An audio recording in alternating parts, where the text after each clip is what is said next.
মায়ের সাথে যেভাবে কাজ করলাম গল্পটি সম্পূর্ণ শুনলে আপনাদের মেশিন দিয়ে পানি চলে আসবে, কারণ বাবা মায়ের সাথে ঠিকমতো কাজ না করায় মা নিজেই আমার সাথে কাজ করল। বন্ধুরা, গল্পটি শোনার আগে অবশ্যই আপনারা কানে হেডফোন লাগিয়ে নিবেন এবং হাতের কাজ করার আগে অবশ্যই হাতের কাছে টিস্যু রাখবেন। আমার নাম সন্দীপ। আমি মধ্যপ্রদেশের একটি ছোট শহরে বাস করি। সেখানেই আমি এবং আমার পরিবার থাকি। কোনো অভাব নেই, বাবা প্রচুর উপার্জন করেন এবং আমি কলেজে পড়ি। আজ আমি আপনাদের আমার জীবনে ঘটে যাওয়া একটি আকস্মিক ঘটনার গল্প শোনাতে যাচ্ছি। এটি সেই সময়ের কথা যখন আমি কলেজে পড়তাম এবং তখন ততটা বুদ্ধিমানও ছিলাম না। আমাদের বাড়িতে আমি, আমার মা এবং বাবা থাকি। আমাদের বাড়ি বেশ বড়, যেন কোনো ধনীর বাংলো। বাবা সকালে কাজে চলে যান এবং রাতে দেরি করে বাড়ি ফেরেন। সেই সময় বাড়িতে শুধু আমি এবং মা থাকতাম। আমি কিছুক্ষণ পড়াশোনা করতাম এবং পরে ঘুমিয়ে পড়তাম। কিন্তু মা সবসময় বাবার জন্য অপেক্ষা করতেন। সেই সময় আমি কলেজের শেষ বছরে ছিলাম। এক সকালে যখন আমি কলেজে যাওয়ার প্রস্তুতি নিচ্ছিলাম, তখন আমি মায়ের জোরালো কণ্ঠ শুনতে পেলাম। তিনি বলছিলেন, তুমি কি করছ? রাত 2টায় বাড়ি আসো এবং বলো অফিসে কাজ ছিল। রাত 2টা কোন অফিসের কাজ চলে? সরাসরি বলো না যে তুমি সেই মেয়ের সাথে ছিলে। মা খুব রেগে গিয়েছিলেন।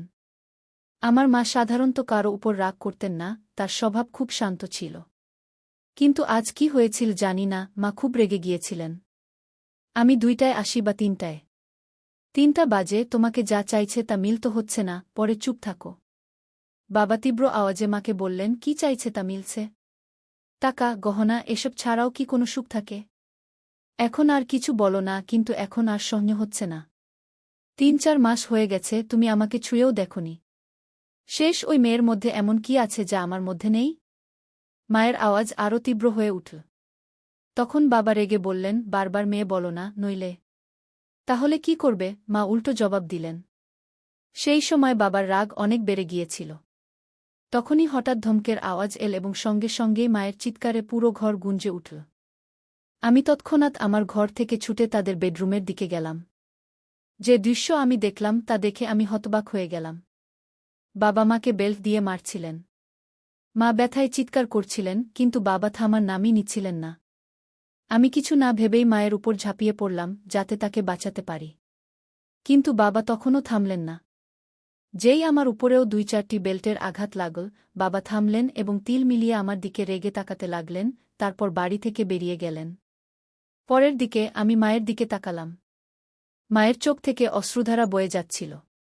আমি মাকে সাপোর্ট দিয়ে উঠিয়ে দিলাম। উঠতে গিয়ে মা কেঁদে উঠলেন। আমি তাকে বিছানায় বসালাম। তখন পর্যন্ত তার হাত ও পিঠে লাল দাগ পড়ে গিয়েছিল। এ দেখে আমার বাবার উপর প্রচণ্ড রাগ উঠল। কোনো মানুষ এত নিষ্ঠুর কি করে হতে পারে? কেউ নিজের স্ত্রীকেও এভাবে মারতে পারে? তখন আমি দ্রুত রান্নাঘরে গেলাম। একটি বাটিতে তেল ও হলুদ মিশিয়ে মায়ের কাছে নিয়ে এলাম। মায়ের পিঠে 2-4টি বেল্টের আঘাতের ব্যথা অনুভব হচ্ছিল। মা ফুপিয়ে ফুপিয়ে কাঁদছিলেন। এরপর আমি মায়ের হাত ও পিঠে তেল হলুদের মিশ্রণ লাগানো শুরু করলাম, যেখানে তাকে মারা হয়েছিল। কিছু জায়গায় হালকা রক্ত বের হয়েছিল। মিশ্রণ লাগানোর পর আমি বাটিটি একপাশে রেখে মায়ের পাশে বসে পড়লাম। মা আমাকে দেখে তৎক্ষণাৎ আমাকে জড়িয়ে ধরে কাঁদতে লাগলেন। পরে তিনি আমার গলায় মুখ লুকিয়ে জোরে জোরে কাঁদতে লাগলেন। মায়ের অশ্রুতে আমার কাঁধ ভিজে গেল।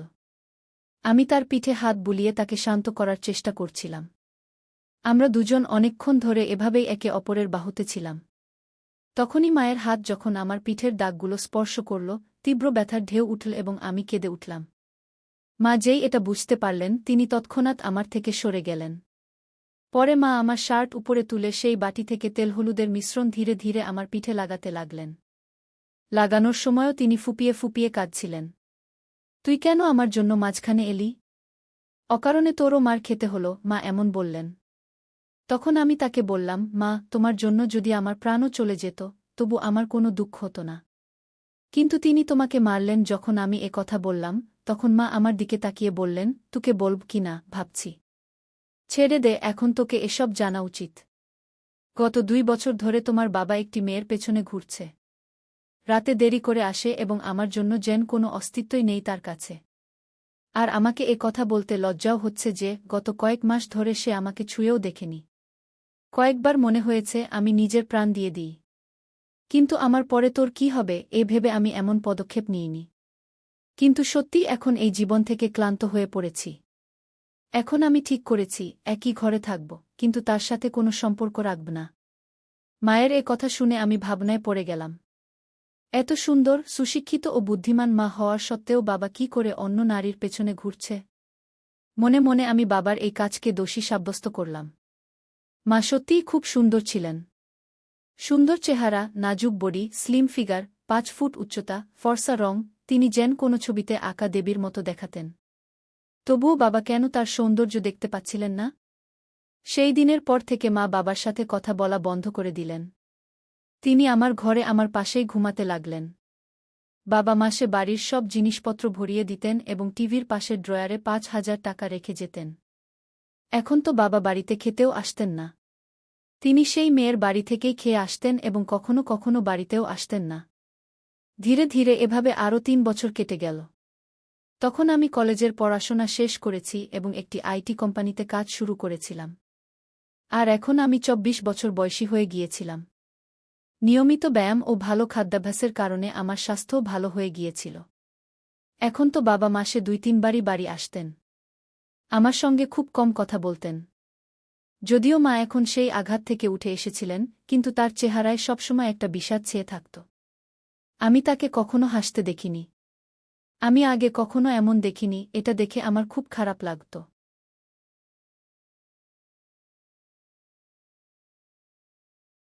যখন আমি চাকরিতে যোগ দিই, কোম্পানি আমাকে একটি ল্যাপটপ দিয়েছিল, তাই আমি বাড়িতে ইন্টারনেট সংযোগও করিয়ে নিয়েছিলাম। ছোটবেলা থেকে মায়ের সঙ্গে থাকার কারণে আমার বেশি বন্ধু ছিল না, মাই ছিলেন আমার সবচেয়ে কাছের বন্ধু। সন্ধ্যায় যখন আমি কাজ থেকে বাড়ি ফিরতাম, ফ্রেশ হয়ে চা খেতাম এবং পরে বেডরুমে গিয়ে ল্যাপটপে ইন্টারনেট ব্যবহার করতাম। এটা আমার সময় কাটানোর মাধ্যম হয়ে উঠেছিল। সেই বয়সের কারণে আমি ইন্টারনেটে বিভিন্ন ধরনের সিনেমা দেখতাম, কিন্তু আমার সবচেয়ে বেশি পছন্দ হতে শুরু করেছিল মা এবং ছেলের মধ্যে সম্পর্ক নিয়ে সিনেমা। ধীরে ধীরে মায়ের দিকে তাকানোর আমার দৃষ্টিভঙ্গিতেও পরিবর্তন আসতে শুরু করেছিল। একদিন সোমবার ছিল, রাত প্রায় ৯টা বাজে, হঠাৎ বাবা বাড়ি এলেন। আমাদের বাড়ি মায়ের নামে ছিল। বাবা মাকে বলতে লাগলেন যে বাড়ি তার নামে করে দিতে। তখন মা অস্বীকার করলে বাবা তাকে খুব বকাঝকা করতে লাগলেন। মা চুপচাপ শুনতে থাকলেন। এমন সময় বাবা মায়ের গালে এক চড় মারলেন। এ দেখে আমার রক্ত গরম হয়ে উঠল। বাবা দ্বিতীয় চড় মারতে যাচ্ছিলেন, তখনই আমি তার হাত ধরে ফেললাম এবং বললাম, বাবা, এখন যথেষ্ট হয়েছে। এই তামাশা অনেক হয়েছে। এখন আর সহ্য করা যায় না। আজ থেকে এই বাড়িতে পা রাখলে এর পরিণাম ভালো হবে না গি। এরপর মাও রেগে বাবাকে খুব বকলেন। বাবা মায়ের জোরে বকুনিতে হঠাৎ থেমে গেলেন এবং আমার শক্তিশালী শরীর দেখে সেখান থেকে চলে গেলেন। পরে আমি দরজা বন্ধ করে মায়ের কাছে গেলাম। মা আমাকে চোখে অশ্রু নিয়ে দেখলেন এবং দৌড়ে এসে আমাকে জড়িয়ে ধরে ফুপিয়ে ফুপি কাঁদতে লাগলেন। আমিও মায়ের কোমর শক্ত করে ধরে তাকে আমার বাহুতে জড়িয়ে নিলাম। মা হিক্কা নিচ্ছিলেন এবং বলছিলেন, ঠিক আছে বেটা, এই মানুষের এই অসীম। আজকের পর যদি সে বাড়িতে আর না আসে তাহলেই ভালো। মা বললেন, এখন এই বাড়িতে তার আসার সাহস হবে না। আর যদি আসেও, আমি তাকে ছাড়ব না গিয়ে আমি বিষয়টি নিয়ে রেগে মাকে বললাম। এরপর মা চিন্তিত হয়ে বললেন, সন্দীপ বেটা, এই মানুষের সাথে জড়িয়ে না। যদি তোমার কিছু হয়ে যায়, আমি কার উপর ভরসা করব? তখন আমি আবেগে বললাম, তুমি চিন্তা করো না মা। সেই সময় আমার কাছে চাকরি ছিল না, তাই আমরা বাধ্য ছিলাম। কিন্তু এখন আমার কাছে ভালো চাকরি আছে। তুমি চিন্তা করো না, আমি তোমাকে কিছু হতে দেব না গিয়ে আমি মাকে আশ্বস্ত করে বললাম। একদিন দুপুরে আমি কাজ থেকে বাড়ি ফিরলাম। যেমনই আমি আমার চাবি দিয়ে দরজা খুলে ভেতরে এলাম, তখনই আমি একটি অদ্ভুত শব্দ শুনলাম। আমি বেডরুমের দরজার কাছে গিয়ে দেখলাম দরজা ভেতর থেকে বন্ধ ছিল। আমি দরজার ছিদ্র দিয়ে ভেতরে তাকিয়ে দেখলাম যে মা ভেতরে কারো সাথে ছিলেন। যে দৃশ্য আমি দেখলাম তাতে আমি হতবাক হয়ে গেলাম। প্রায় ১০ মিনিট ধরে আমি সেখানে তাকিয়ে রইলাম। হঠাৎ মা অজ্ঞান হয়ে মেঝেতে পড়ে গেলেন। বাড়ির বারান্দার দরজা খুলে আমি বাইরে গেলাম। এরপর আমি জোরে বললাম, মা, আমি চলে এসেছি। তুমি কোথায়? বলেই আমি হাতে ধরা ব্যাগ সোফায় রেখে জুতোর ফিতা খুলতে লাগলাম। কিছুক্ষণ পর মা বেডরুমের দরজা খুলে বেরিয়ে এলেন। আমাকে দেখে তার মুখে ঘাবড়ে যাওয়া এবং আশ্চর্যের ভাব ছিল। আমি দ্রুত জুতো খুলে বেডরুমে ঢুকে গেলাম। টেবিলে আমি কলার একটি প্লেট দেখলাম। আমি একটি কলা নিয়ে খেতে লাগলাম। মা আমার পিছে পিছে এলেন। আমি ঠিক তখন কলা খেতে যাচ্ছিলাম, মা কিছু বলতে যাচ্ছিলেন, কিন্তু আমি আগেই কলা মুখে পুরে ফেললাম। মা অবাক হয়ে আমার দিকে তাকানোর সুযোগ পেলেন, আর আমি শান্তিতে কলা খাচ্ছিলাম। কলাটা একটু কাঁচা ছিল, তাই পুরোপুরি মিষ্টি নয়। মা, কলা খুব ভালো আছে। আর কলা কি? আমি কলা খেতে খেতে মাকে জিজ্ঞাসা করলাম। মা কিছু উত্তর দিলেন, কিন্তু তার মুখেই রইল। কিন্তু বন্ধুরা, আমি আপনাদের বলছি, সেই কলাগুলোর স্বাদ এত ভালো ছিল যে কিছু বলার নেই। কলা খাওয়ার পর আমি বাথরুমে গিয়ে ফ্রেশ হয়ে এলাম এবং তারপর ঘরে গিয়ে ল্যাপটপ খুললাম। তারপর আমি একটি রোমান্টিক মুভি দেখতে লাগলাম। রাতের খাবারের পর আমি বেডরুমে ঘুমাতে গেলাম। কিছুক্ষণের মধ্যে মা সব কাজ সেরে ঘুমাতে এলেন। মা হালকা গোলাপি রঙের নাইটগাউন পরেছিলেন। তখন আমি ল্যাপটপ থেকে চোখ সরিয়ে মায়ের দিকে তাকালাম। মা নিচু হয়ে তাকিয়া ঠিক করছিলেন। তাকিয়া ঠিক করার পর মা বিছানায় শুয়ে পড়লেন। তখন আমিও আমার ল্যাপটপ বন্ধ করে দিলাম। তারপর লাইট বন্ধ করে ঘুমানোর চেষ্টা করলাম। কিন্তু আমার ঘুম আসছিল না। আমার মাথায় সারাদিনের সেই ঘটনা বারবার ঘুরছিল। অনেকক্ষণ ধরে আমি জেগে রইলাম, আর মা শান্তিতে ঘুমাচ্ছিলেন। কিছুক্ষণ পর মা পাশ ফিরলেন এবং আমার দিকে পিঠ করে শুয়ে পড়লেন। এরপর তিনি ছাদের দিকে মুখ করে শুতে শুরু করলেন। আমি কিছুক্ষণের জন্য ভয় পেয়ে গেলাম, কিন্তু যখন মা জাগলেন না, তখন আমি কিছুটা স্বস্তি পেলাম। আমার সাহস বেড়ে গেল এবং আমি ধীরে ধীরে মায়ের দিকে তাকাতে লাগলাম। মা কিছুক্ষণের জন্য আমার দিকে তাকালেন এবং তারপর চোখ বন্ধ করে নিলেন। আমি বুঝে গেলাম যে তিনি এখনও জেগে আছেন। আমি আরেকটু এগিয়ে গেলাম এবং নিজেকে সন্তুষ্ট মনে করলাম। মাও খুশি ছিলেন। তিনি কিছু বলেননি, কিন্তু আমি অনুভব করছিলাম যে তিনিও সন্তুষ্ট হয়েছেন। মা, কি হয়েছে? তুমি চুপ কেন? তোমার ভালো লাগেনি? আমি যখন এমন জিজ্ঞাসা করলাম, তখন তিনি বললেন, না রে বেটা, আমার তো খুব ভালো লেগেছে। তুই মাকে খুব খুশি করেছিস কি? তারপর আমি মায়ের পিঠে স্নেহে হাত বুলাতে বুলাতে বললাম, মা, এখন থেকে তোমাকে কলা খেতে হবে না। আমি ধীরে ধীরে এমন কথা বললে মা বলে উঠলেন, বেটা, তোমার এটা কি করে জানা হলো? মা অবাক হয়ে আমার দিকে তাকিয়ে জিজ্ঞাসা করলেন। তখন আমি তাকে বললাম, আজ দুপুরে যখন আমি বাড়ি ফিরলাম, তখন ঘর থেকে তোমার কণ্ঠ শুনতে পেলাম। যখন আমি দরজার ছিদ্র দিয়ে দেখলাম, তখন সব বুঝে গেলাম। তখনই আমি ঠিক করলাম, এখন থেকে মাকে কোনো কিছুর অভাব হতে দেব না। সন্দীপ, আমার রাজা, তুমি তোমার মাকে কত ভালোবাসো, মা আবেগপ্রবণ হয়ে বললেন। হ্যাঁ মা, এখন থেকে তোমাকে আমি কোনো কিছুর অভাব হতে দেব না, আমি বললাম। এখন বাবাও আমাদের আর প্রতিদ্বন্দ্বিতা করবে না, এবং তিনি আর এই বাড়িতে পা রাখবেন না। তাই তুমি এখন চিন্তা করো না, আমরা এখন সুখে থাকব, আমি মাকে আশ্বস্ত করলাম। সেদিন আমরা দুজনেই সুখ ও শান্তির আনন্দ উপভোগ করলাম এবং তারপর আরামে ঘুমিয়ে গেলাম। পরের সকালে মা সব কাজ সেরে আমাকে জাগাতে এলেন। আমি দ্রুত প্রস্তুত হয়ে চা খেলাম এবং আমরা দুজনেই গল্প করতে লাগলাম। তখনই আমরা দেখলাম, বাবা হঠাৎ এসে আমাদের সামনে দাঁড়িয়ে গেছেন।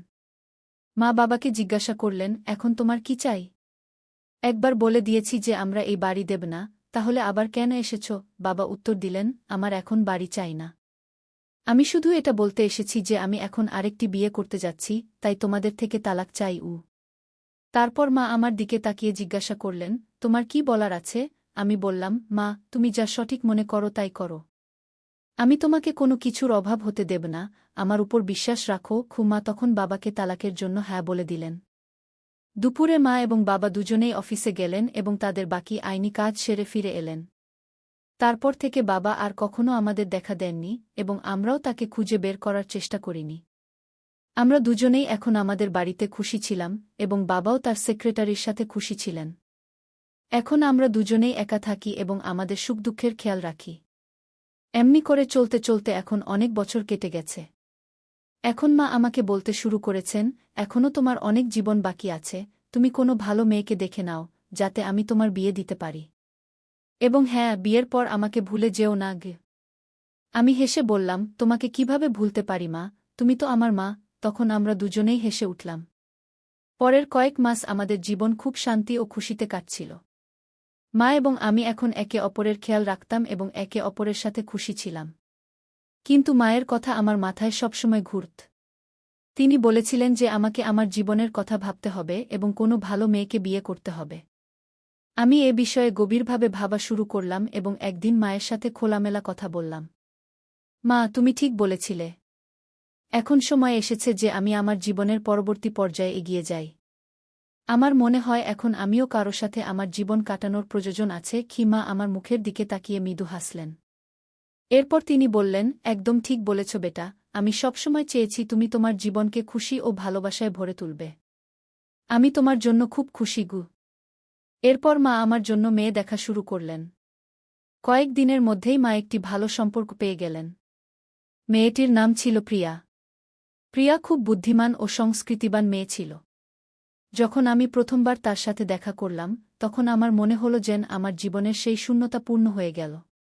প্রিয়া এবং আমি খুব শীঘ্রই বিয়ের বন্ধনে আবদ্ধ হলাম। বিয়ের পর আমাদের বাড়ি আরও সুখের হয়ে উঠল। মা, প্রিয়া এবং আমি একটি পরিবারের মতো থাকতে শুরু করলাম। মা এখন এ বিষয়ে খুব খুশি ছিলেন যে তিনি আমাকে একাকিত্ব থেকে বের করে এনে আমার জন্য একটি নতুন জীবন শুরু করতে সাহায্য করেছিলেন। সময় কেটে গেল এবং আমাদের জীবন আগের চেয়েও ভালো হতে লাগল। মা এখন আগের চেয়েও বেশি খুশি ছিলেন এবং আমিও এ বিষয়ে সন্তুষ্ট ছিলাম যে আমি তার সব স্বপ্ন পূরণ করেছি। শেষে আমি শিখলাম যে জীবনের সম্পর্কের গুরুত্ব কতটা, তা সে মা-ছেলের সম্পর্ক হোক বা স্বামী-স্ত্রীর। সত্যিকারের ভালোবাসা ও সম্মানী সম্পর্ককে মজবুত করে এবং এই শিক্ষাই আমি আমার জীবনে প্রয়োগ করেছি। তাই বন্ধুরা, এই গল্পের মূল বার্তা হল যে পরিবারই আমাদের আসল শক্তি এবং যখন আমরা আমাদের পরিবারের পাশে দাঁড়াই, তখন সব কঠিন কাজ সহজ হয়ে যায়। আশা করি তোমরা এই গল্পটি পছন্দ করেছ। যদি গল্পটি পছন্দ হয়ে থাকে তবে লাইক করো এবং তোমাদের বন্ধুদের সাথে শেয়ার করো। এমন আরও রোমাঞ্চকর গল্পের জন্য আমাদের চ্যানেল সাবস্ক্রাইব করতে ভুলো না। ধন্যবাদ।